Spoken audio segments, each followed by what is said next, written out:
Hey everybody, I'm Josh Miller and welcome back to Ideas xLab's Uncovering Connection and Inclusion video podcast.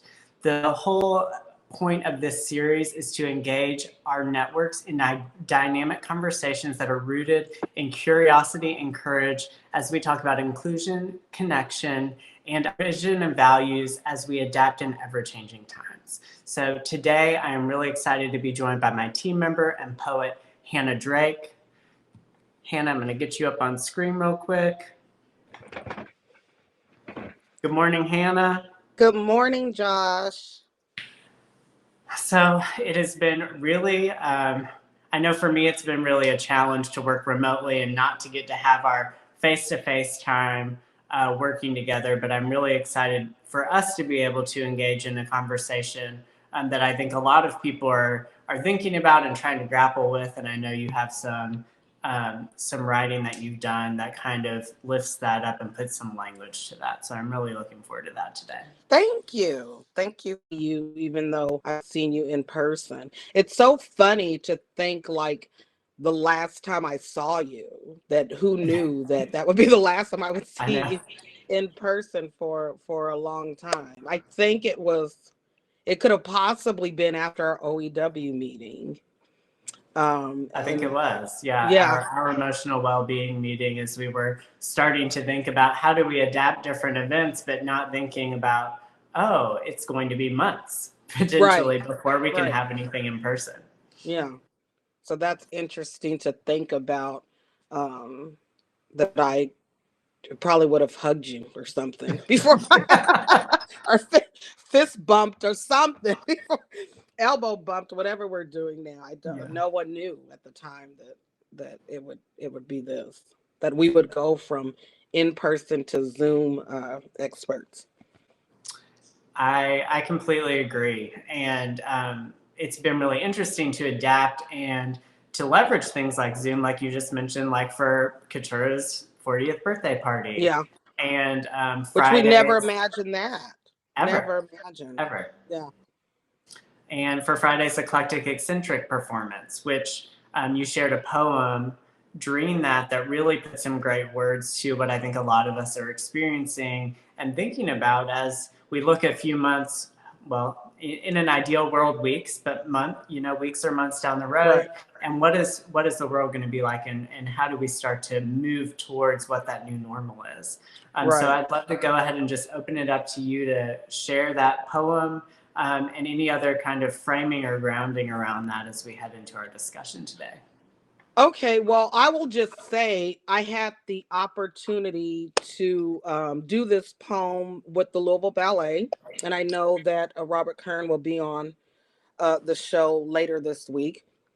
And Brandon Ragland actually sent me the music and told me, write whatever it is that you want to write to this.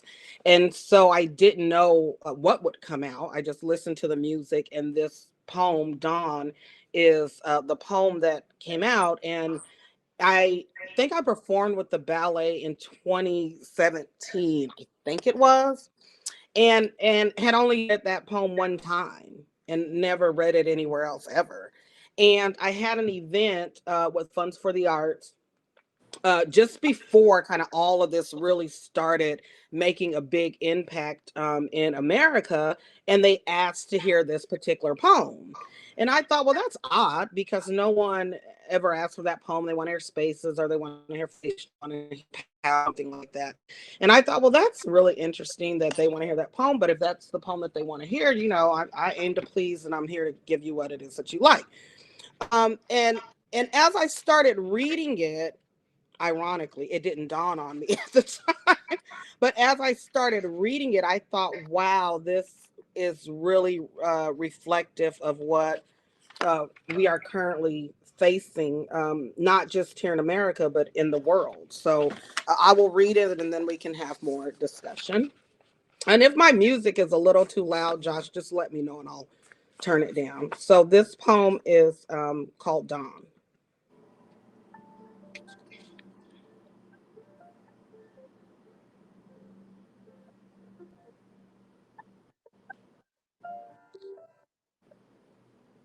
Dawn.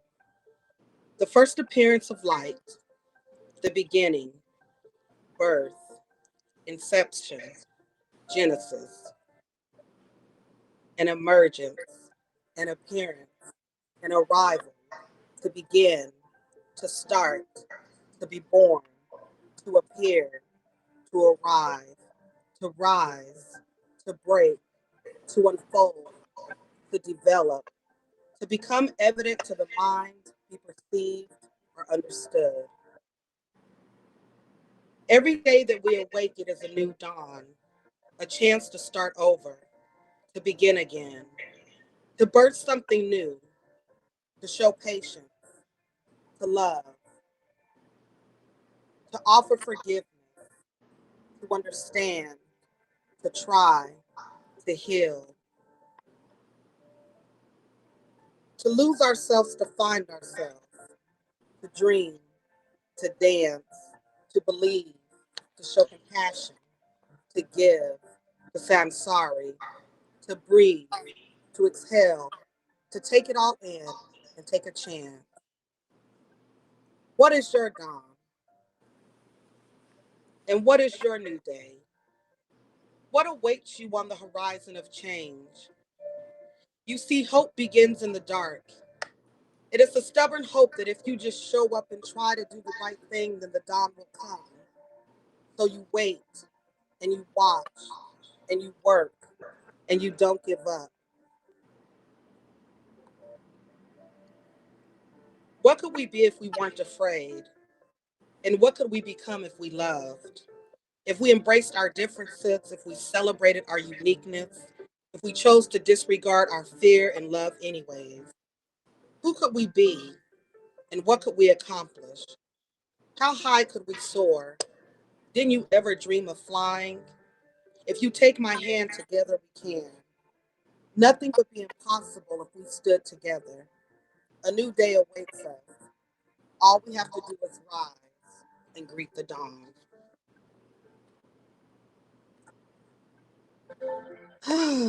That's that piece.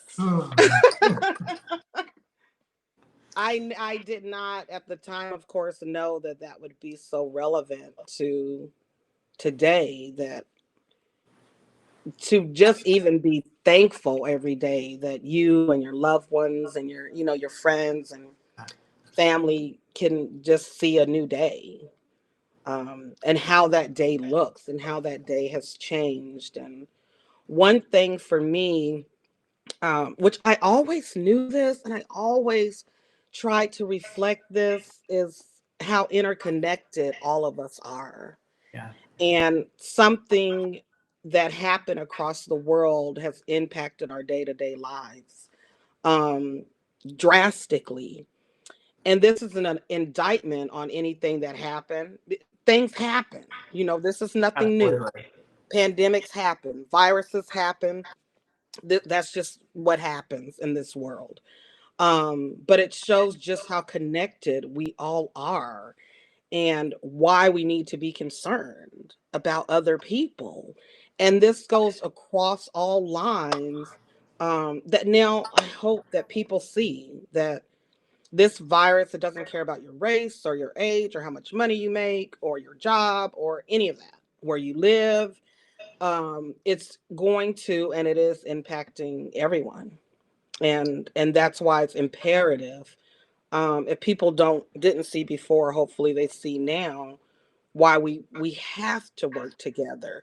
What impacts you will eventually impact me, and it's not good enough to just say, well, that's not my problem, because now we see it's everybody's problem.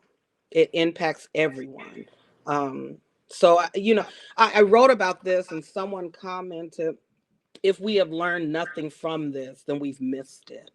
um Absolutely. and I see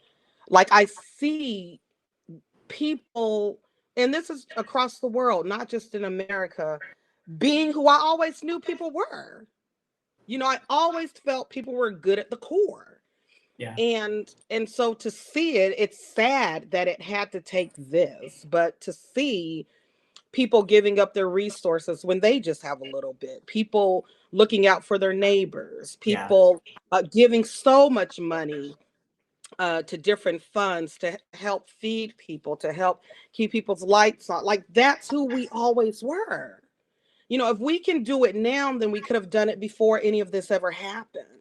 And I always have felt that people truly at the core are good people, and you want to care about your neighbors and your friends and the least of those. And that's who we should be. And I hate that it took that for this to come out. But if this all passes, and Lord knows I hope it does, those lessons I hope remain. Yeah. I completely agree. And this morning, and I've kind of been resonating on, I over the past few weeks thinking about, like how do we already right now start to think about and prepare for what the future will look like after Right. the social distancing and the actual concentrated pandemic? What is that going to look like, and how do we shape that? And this morning, or I guess on Friday, my therapist is doing teletherapy.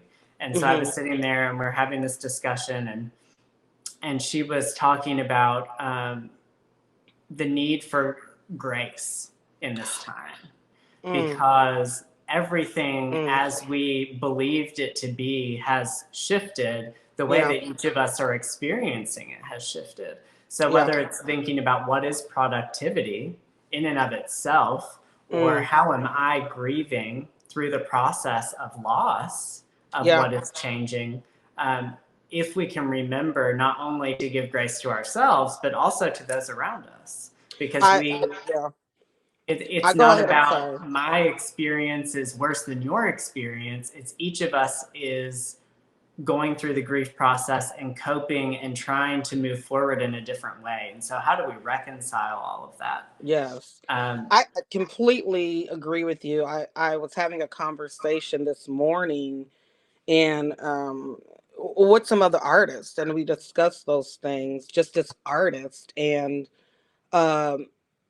when I say this, I'm not trying to minimize what's going on or any of that. I understand this is a complete tragedy that can impact all of us at any time.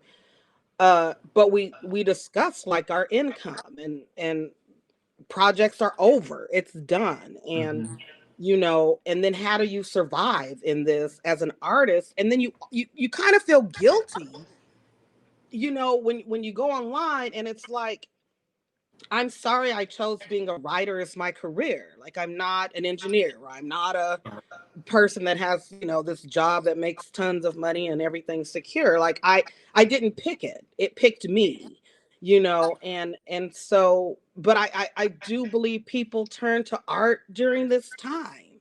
And I do believe that artists have a role in this, to say something, to articulate, like what you were saying, the grace and the grief and everything shifting. And what do I look to get through that? And so we talked about that, and we talked about even just working. Um, I can't even imagine having school age children now, I and can't trying either. to, right. And I'm trying to work, and then I'm trying to teach them on a Chromebook. And there's this, as we've learned working at Mazik, there's a digital divide. And Absolutely. yeah, and some kids know their way all around the equipment, and some kids simply don't. And it's just, I think this pandemic has also highlighted a lot of inequities that are taking place in this nation, and I think it put a big spotlight on that. But to navigate all of these things, and then also deal with, like you said, the grief, and not just the grief, like the fear, because I'm okay today. Will I be okay tomorrow? I don't know. You know, um, just to go to the store, we went to the store yesterday. We had on our mask, and I'm like, I don't know. Should I wear the mask? I don't know. So I'm just gonna put it on. It can't hurt, and to think like this is your life now, and what do you do? And I think about my daughter, who's 24, and her way of being creative in this was to sew masks for healthcare facilities. And and still in her creativeness, they're different colors and all the fun little print and all that. But that was her way of doing something. So I think people who are creative are always going to look for, what can I create? What can I say? What can I produce that's going to ease this time in the world? Yeah. Yeah, I've seen a variety of posts kind of reminding people, because not everybody thinks like, oh, I just binged all of these shows on Netflix. I just Right. listened to this whole album or watched these music videos, or I am missing this, X, Y, or Z, but or reading books. Yep. So many people are turning to the arts as the outlet that Yeah. they are plugging into. And so how do we reconceptualize what the support of the producers of that looks like? Right. Not Right. only right now, which is so important, but as we move forward, can we help to shift that value paradigm in a more permanent way? Yes.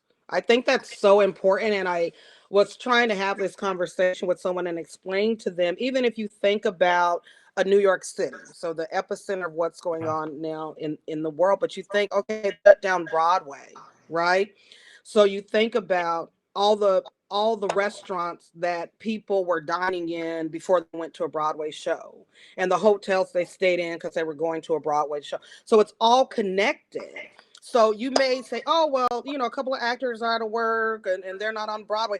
But look how them not being there will impact restaurants and hotels and other little shops and other, it's all connected. So it's not one job should be valued over the next, because now we see, and I had to check myself on this. I'm just going to be honest.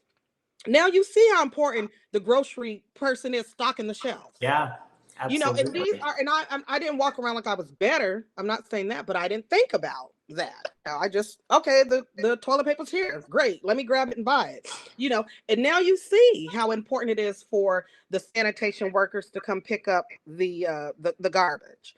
Now you see how important it is for I don't know what they're called, but for the people that sadly have to retrieve bodies. Now you see how important those jobs are and how interconnected they are with your job. And so I saw a video today. All the doctors and nurses were giving a standing ovation and clapping for the janitors and the cleaning crew in a hospital, because now you see how important that is, that their job, even though they're not doing surgeries or doing whatever, is tied directly to the doctors and the nurses, and is just as valuable. And that's what we need to see. Artists are just as valuable. Like you said, all the things you're consuming, an artist is involved in it. And so part of this, after this happens, we need to think about, well, how are we treating artists who often drive so much of the economy, that we see, oh, an actor on Broadway, not knowing that that actor on Broadway is connected to hotels and restaurants and little shops and everything else. And so I think people need to think about that for sure. Yeah, I think that economic value chain is, and that connection, like you're talking about, is so important. Even as we've talked about doing more eclectic, eccentric virtual performances, we were talking about, how do we partner with restaurants doing carry out and do it at brunch time? How do we start to relink those things, even if we're not physically moving people around, but we can still generate that shared promotion, that shared opportunity. Right. I think that's so important. I think people are going to get more and more creative with how they make those connections, especially now that we're headed into our third week of people experiencing this. And we've got a few more. So how are we getting even more creative and strategic in connecting those dots? Yeah, I think that's so important. And I truly hope, at least I hope we can be at the forefront of asking some of those questions. And I hope people, that are in at different organizations are certainly asking those questions, because it needs to certainly extend beyond this moment in time. There's value in being an artist, and an artist have an economic impact. I'm thinking, I'm not just sitting at home not paying taxes, like, artists have an economic impact in the community. So I think that's certainly a conversation that's needed And it probably should have happened a long time ago, but here we are. So that's okay. Yeah. Based on the discussion you've had with artists recently, are there recommendations or practices that you're seeing artists take, or steps that you think that others could either adapt for their own work, or to encourage people to think about how they go ahead and start supporting artists, even if their financial resources may be limited? Right. So one thing I think is huge. If an artist has some form of artwork, then buy it now if you can. If you can buy a book, if you can buy a CD, if you can buy a painting, if you have those resources to do that, please do it. Or if there is a show, and I'm not just saying this about Eclectic Eccentric, if you can donate $5. I mean, a lot of $5 makes a lot of money, you know. And so I don't want people to feel like, oh, I only have $5, and what difference is that going to make? Well, $5, and people have donated to me, and I don't care if it's $1 or $5. I'm very appreciative. And I also think for artists right now, so there's two, like it's a airplane, and there's two wings here. One wing, I think, as an artist, and what I've been hearing talking to artists is, take a moment and take this in. Like, you don't have to be creating right now. You don't have to write War and Peace. You don't have to design the next greatest thing. Like, this is a huge shift right now. And just take a minute and take that in and sit with that. And that's okay. Like, you don't have to always be creating something, because sometimes it's in the moments of the quietness and the stillness that something will come to you, that the world needs to hear. I didn't know, as I was sitting there doing nothing, that me being the unofficial Andy Bashir anger translator would would make people in America laugh, and they needed this laugh for this time. And it's okay to have moments of humor through this. And I did that with writing, and I didn't know so many people need it. Like, I just need a minute to laugh. And even though you're being funny, it's certainly undergirded with truth. Stay home. And so I was happy that I could provide the moment, and it just came to me sitting down doing nothing. And so sometimes in the stillness, the answers and the will come of that. It's create. Like, when you get it, write it, paint it, design it. See how you can go outside. I saw one guy, he does murals, asked somebody if he could use their garage and do a mural on their garage. And he did this beautiful mural of Elizabeth Taylor. And I said, if you ever need another garage, use mine. Pick me. Pick me. While Hannah is working through that, one of the things that we talked about earlier is how we are working through thinking about grief, thinking about the future. And so an activity I would encourage you to think about doing, that I went ahead and did this morning, was to actually sit down for a few minutes and make a list of things that I am grieving, and then also to make a list of meaningful moments from the past few weeks. So I actually shared mine on Facebook. It's posted on my website, along with some links to some podcast episodes that I listened to. But for grief and loss, it was everything from sitting around my office table, laughing hysterically with Hannah and with my team members during meetings, all the way down to feeling like things were clean and like I could touch them. Because that has been such a fundamental shift in thinking about how we engage with the environment, that is not necessarily something that has been at the top and forefront of my mind, but really permeates how we engage with all of the things around us. And then for the meaningful moments, the first week that we were practicing social distancing, working from home, and really avoiding going to public places, my fiance Theo and I went down to the waterfront, Louisville Waterfront Park, sat by the river, took our dinner in a Tupperware, and had a picnic. And we were able to stay out of anybody else's way, but also to engage engage with the outdoors, engage with nature, and to have a special moment together outside of our one-bedroom apartment, which we've had to also rearrange to bring in another table so that we can both work there. Both doing different Zoom calls at the same time. We have cleared different spaces to make an art making station. So we made art this weekend, collage and painting, and have just left that station up to continue being creative. So there's a lot of different ways that you can adapt the environment and adapt the way that you're approaching each other and yourself, like Hannah and I were talking about, with that grace, with thinking about and seeking to understand how other people are experiencing the pandemic that we're going through, and that the way they may be working through it and coping with it may not be the way that you understand to be the best, but is what they need to work through. So I know for me, I've kept a pretty regular morning routine. And one of the trade-offs that I thought about was getting work done in the morning, or sleeping in, or getting my run in. And the way that my body is built and my brain operates, a morning run is the best time for me to get the maximum benefit from a run. So yes, there is flexibility to move it later in the day, but once my brain gets way too busy, it becomes really difficult for me to get the maximum amount of enjoyment out of a run that can then set me up for the whole day of being productive. And so if we make some time to sit down and think about and ask ourselves questions of what is helping me to be the healthiest person I can be right now, the most emotionally, socially, physically, mentally healthy, the better off we are.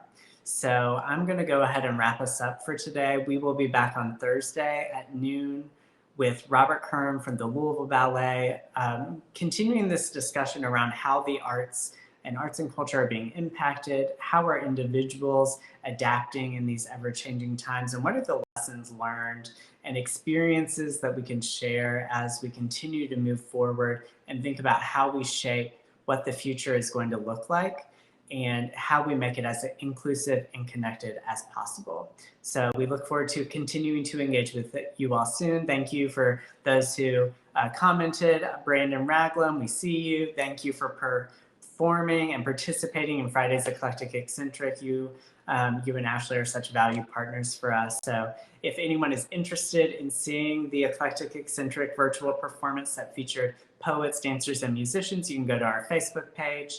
And we are actively planning another engagements in the future. So we look forward to having that as an opportunity for you all as well. It looks like Hannah was able to get logged back in. So Hannah, I'm going to pull you back up on the screen for just a minute.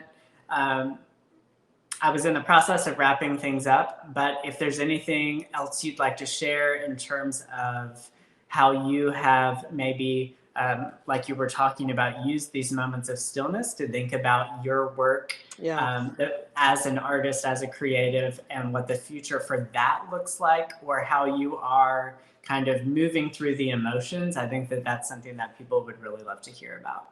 Yes, for sure. Like I was saying, use these moments of stillness, and it's okay to be still, and use the moments to allow things to you that you will create, and things will come to you in this time. In the stillness, things will come to you that you need to create, or you'll look around what's happening in the world and say, this is what's needed. And as an artist, I can feel that. I think I was talking about being Governor Beshear's Governor Beshear's anger translator. But and I didn't think at the time. I was trying to do something to be funny and serious, because he's very nice, he's very kind and very calm, and I know that's what we need to get through this. And I think it's why Kentucky is handling this virus so much better than other places right now, because he's very calm and reassuring. But I thought, I need to be his anger translator, because some people just weren't listening to what he was saying. And so he would say something calmly, and then I'd say it in a way that was not as nice. And the response was overwhelming. So many people read the blog, but even more than finding the humor in it, some people said, for some people, that's the only way they're going to hear Governor Beshear is saying, and the way you're saying it is a way that could potentially save lives. And so, even though it's art and it's funny and kind of this light moment, it's still the truth of, ultimately, if you can, stay home, wash your hands, stay home, stop gathering, and You can't be doing that. you can't be doing that. And it's funny, just in me doing that, and thousands of people read the blog. Then Sean, who of course works with us for our emotional well-being, created art from that. I saw so so to have all of these things kind of connect around this issue, and using art to speak to people who, everybody receives messages differently, and that's fine. And ultimately, the message we want to get out to people is stay home if you can really stay home. However we do that artistically, I mean, that's what we're called to do. Yeah. That's what we do. And whether Governor Beshear says it this way, and then I take it and flip it and say it this way as an artist, the message is still the same. So, yeah. Governor Beshear has a very even-keeled way. Very.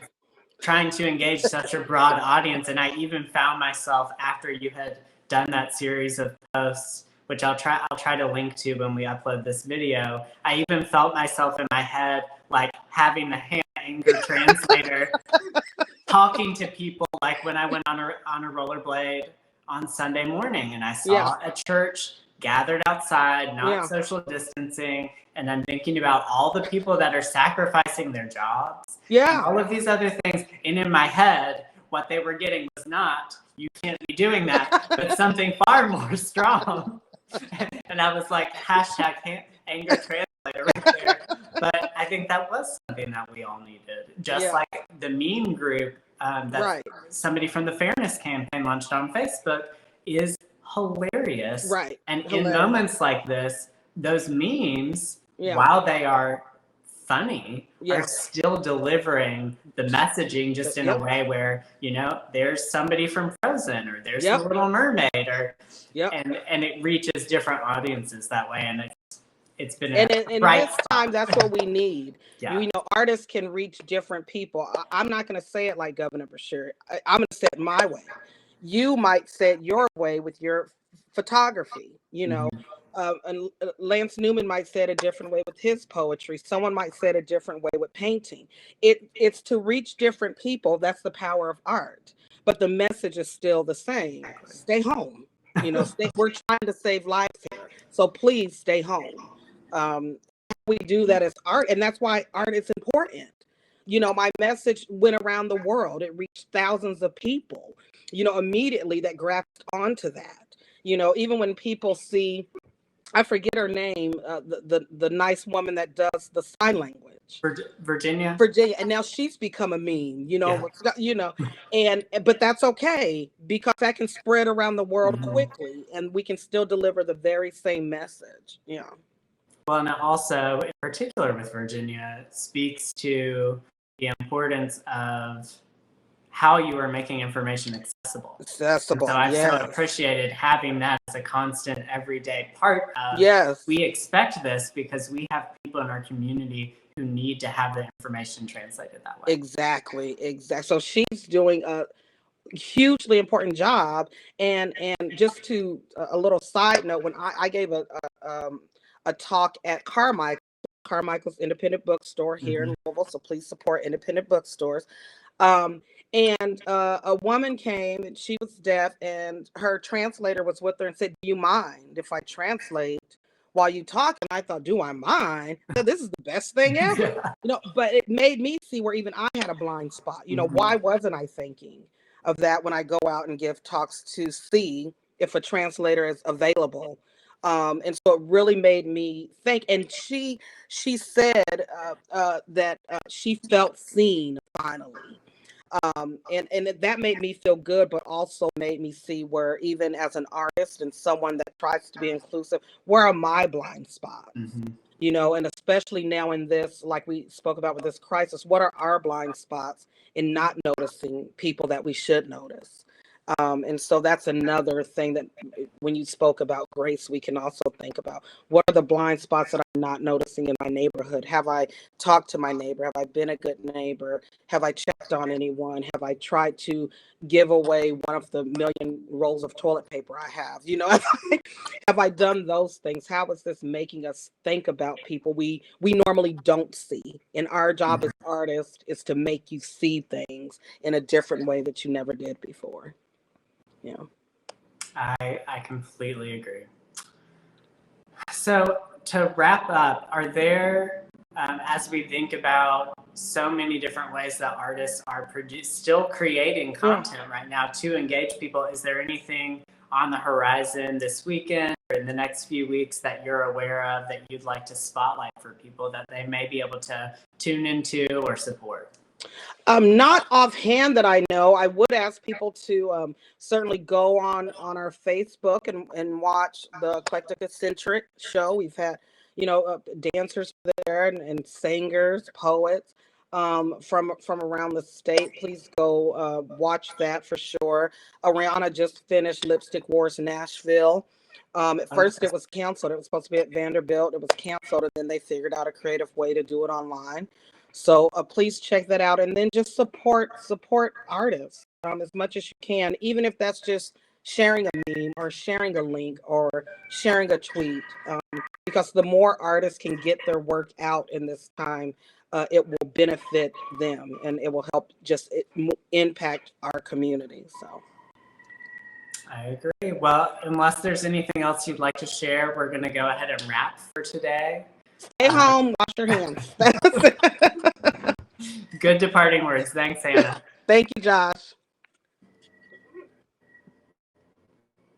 All right, everyone. Thank you for tuning in to Ideas xLab's Uncovering Connection and Inclusion video podcast. As I said earlier, we'll be back on Thursday at noon, facebook.com/ideasxlab with Robert Curran of the Louisville Ballet. And as you think about all of the artists and creatives in your networks, think about how you can support them, think about the way you can practice grace, and think about moving through the grieving process, and also find and lift up those meaningful moments that are adding value to your life, even if they may seem really small. They all contribute to our overall health and well-being. So thanks again, and we look forward to engaging you all in the future. If you have feedback, questions, or are interested in joining us as a guest on a future video podcast, shoot me an email, josh@ideasxlab.com, or comment on the video on our Facebook page, engage with us on Instagram, and we'll work with you from there. So have a great week, and we will talk to you soon.